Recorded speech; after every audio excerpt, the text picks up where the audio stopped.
What is going on, guys? You're going to see some footage of me and my longtime boy, Prairie, practicing in the background while I intro the video, and I pointed this out because one of the best ways to practice and improve the techniques I teach are to grab a friend, hop in lobby, and just casually fight while giving each other feedback, or fighting in the way your friend needs to help them learn a technique.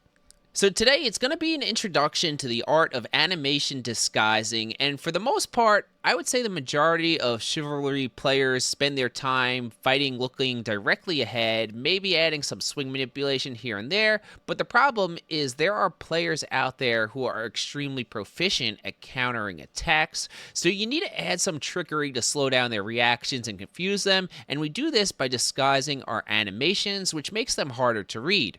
And the fun thing about animation disguising is there are a ton of different ways to do it, and there's almost no information out there on how to actually do it or get started into it. So I'm going to use this video as kind of an intro to the concept, and you guys can play around with what you learn and come up with some disguises that you like. I'll try and provide some still visuals when necessary to show you guys how I'll be looking around to perform these moves. And as we get to the main content, if you find it useful and you're a fan of Shiv, you should probably be subscribed to the channel. So let's start off with some real basic animation disguising, and we'll do this on our slash to slash feint, and all we're going to do is simply look down while performing the feints. This will make the animation slightly more difficult to read, and it can also make your opponent think you're about to excel an overhead, because remember, when we excel our overheads, we look down at the ground, so it's kind of a little bit of foolery in two ways. Now, sticking with the slash to slash feint, if we look up high with our slashes, we can make our animations look slightly like we're throwing an overhead when it's really just a slash. Now, there is a risk of your attacks being ducked here, and I'll throw these ones kind of head height, but we can exaggerate this to further the effect.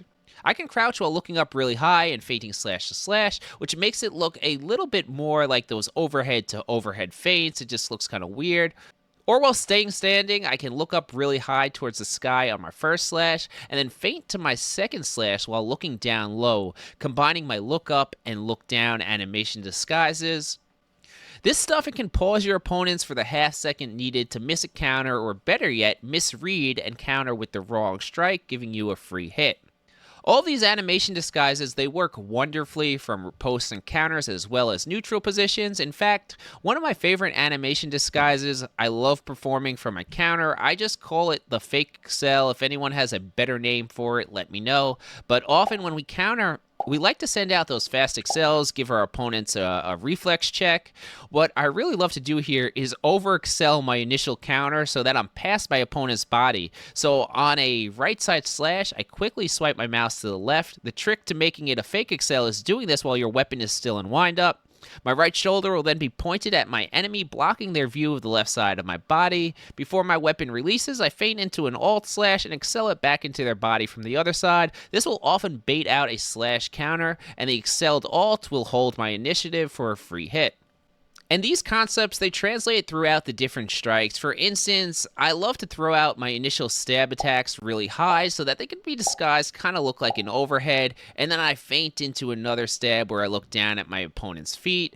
This is one of my bread and butter moves. It catches players of all different skill levels all the time. Using this concept over a counter or post, I like to throw my first stab completely over their head in a rainbow motion before feinting it into a stab down at their feet. This movement, it seems to confuse the absolute hell out of people.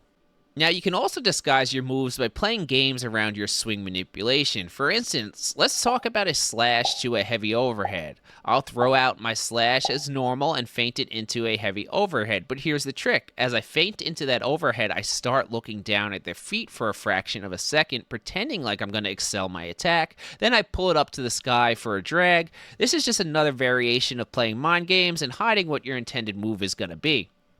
You can even combine elements learned above with using your body to disguise what you're going to do. This obviously works even better in third person, where there's less of a risk of losing sight of your enemies, but you can turn your body to further hide the animations you're going to use. For instance, I can turn halfway to my side on a slash, so the opponent is looking directly at my shoulder.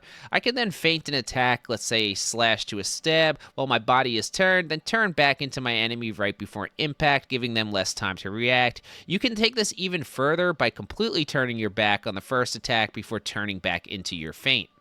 This method of turning your body of hiding animations, it works well with slow weapons like the Executioner Axe or the Maul, as well as you can look off on your initial strike far to the side to kind of make your opponent think that you're going to do a long drag, and then you can feint it into something else and turn your back into your enemy with an Excel.